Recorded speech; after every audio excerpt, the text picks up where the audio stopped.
Why airplanes use kerosene instead of gasoline. Inside the wing of a modern airliner, tucked away above the clouds and just a few feet from rows of passengers sipping coffee, reading books, or half asleep with the window shade down, there is no ordinary gasoline waiting to burn. There is a colder, heavier, quieter liquid, something much closer in character to old lamp oil than to the sharp-smelling fuel pumped into a car. It does not turn into vapor as eagerly. It does not carry that familiar roadside gas station smell. Yet this calm, unshowy fuel is what carries hundreds of people across oceans at nearly the speed of sound. Airplanes use kerosene not because it sounds advanced, but because gasoline is almost too ready to catch fire. In the beginning, airplanes were not built around kerosene. They belonged much more closely to the world of cars, motorcycles, boat engines, and small mechanical workshops. Early flying machines used piston engines, and piston engines needed a fuel that could mix easily with air, ignite inside metal cylinders, and create one burst of power after another. Gasoline was good at that.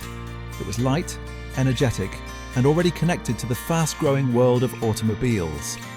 In the early days of flight, when aircraft were made from wood, fabric, wire, and a huge amount of nerve, gasoline felt like the natural choice because airplane engines were basically cousins of other internal combustion engines.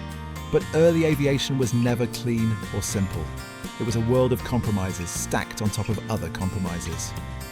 Fuel tanks were fitted into delicate frames. Engines shook, rattled, coughed, and ran hot. Pilots flew through rough air in open cockpits with basic instruments and almost no protection if something failed. Gasoline gave those aircraft the power they needed, but it also carried a constant threat. It evaporated easily. Its fumes could slip through gaps and spaces without being seen. A small leak, a spark from wiring, or a hot surface near the engine could turn into a fire before anyone had time to react. Flying needed fuel, but it needed a fuel that could survive the harsh, shaking, unpredictable life of an aircraft. Kerosene had already been part of everyday life long before jet aircraft made it famous. For generations, people used it in lamps, heaters, workshops, farms, ships, and industrial spaces because it burned steadily and was easier to handle than fuels that gave off dangerous vapors more quickly. It was not a futuristic liquid. It was practical, familiar, and found in metal cans, barrels, sheds, and storage rooms. Compared with gasoline, kerosene was calmer. It did not leap into vapor so quickly. It could be stored, transported, and poured with less fear of one careless moment causing a sudden flash of flame. As aircraft became faster, heavier, and more complex, fuel stopped being just the thing that burned in the engine.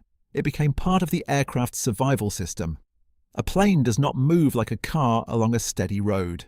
It climbs into bitter cold air, shudders through turbulence, banks through clouds, and spends long stretches of time far from any safe place to stop. Its fuel has to keep working in thin air, low temperatures, and changing pressure. It has to move through pipes, pumps, filters, valves, and fuel lines without hesitation. It has to feed the engines smoothly whether the aircraft is climbing hard after takeoff, cruising high above the weather, or descending toward a runway in rain. Gasoline still had real strengths, especially for piston-powered aircraft, and it still belongs in parts of aviation today. Many smaller aircraft use aviation gasoline because their engines are designed for it, but for large aircraft, gasoline's volatility became a serious problem. The same quality that helps gasoline start an engine quickly also makes it more dangerous when carried in huge amounts. A car may carry one fuel tank under or behind its passengers. A long-range airliner can carry tens of thousands of litres, much of it spread through the wings. At that scale, choosing a less volatile fuel is not a tiny technical preference. It is a major safety advantage. The biggest shift came when jet engines moved from experimental machines into the heart of modern aviation.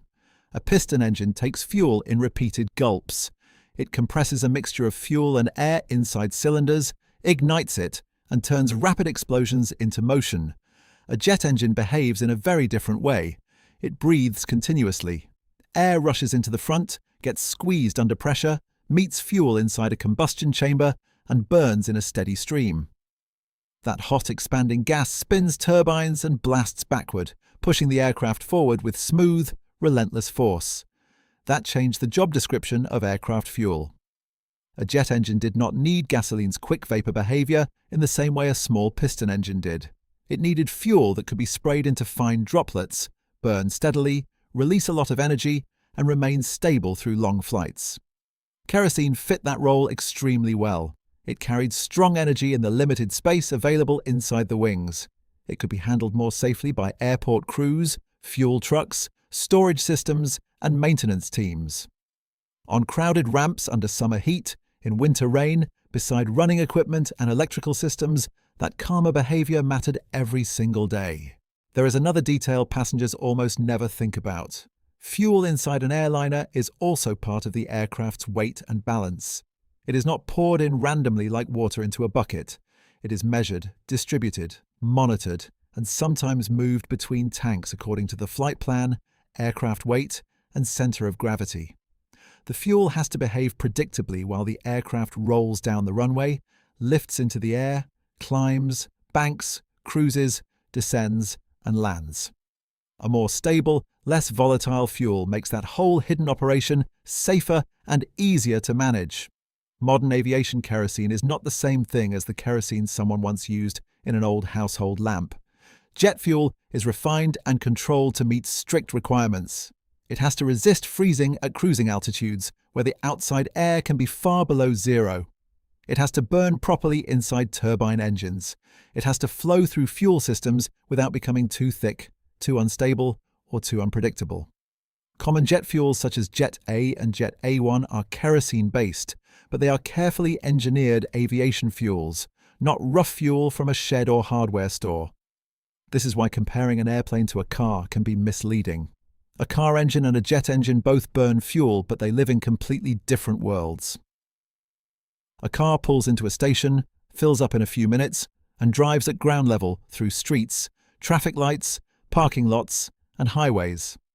An airliner fuels beside a terminal, takes off carrying enormous weight, climbs into freezing air, and depends on uninterrupted fuel flow for hours. Its fuel cannot simply burn well.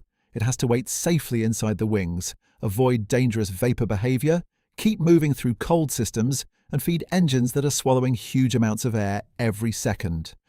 Gasoline would bring extra problems into that environment. Its vapors ignite more easily. Its storage and handling risks become more serious when the quantities grow large, and while gasoline can be refined for aviation piston engines, it is not the best match for turbine-powered flight.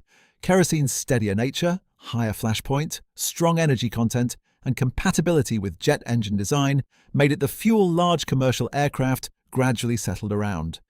It was not chosen because it was more exciting. It was chosen because it behaved better where behavior matters most. There is also a worldwide reason hidden beneath the airport pavement.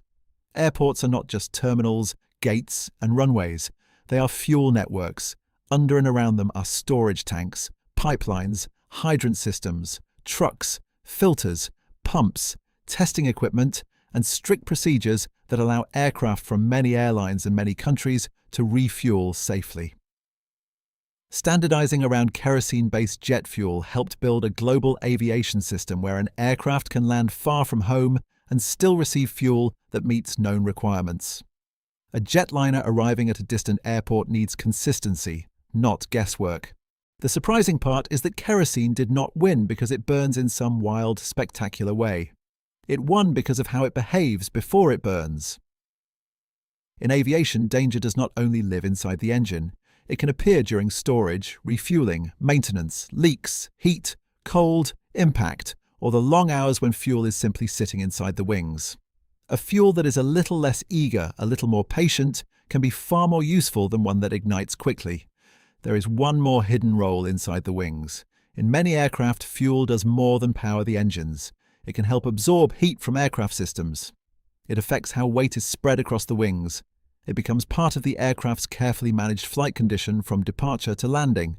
It is not just liquid energy waiting to be burned. It is cargo, cooling helper, balance tool, and flight planning number all at once.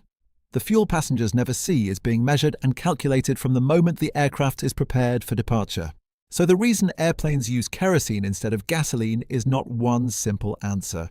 It is a chain of practical decisions built through decades of aviation experience. Safer handling, better stability, strong energy in limited space, reliable cold weather performance, compatibility with turbine engines, and global standardization. Gasoline helped early aircraft get off the ground. Kerosene helped jet aircraft cross continents and oceans. The fuel changed because flying changed.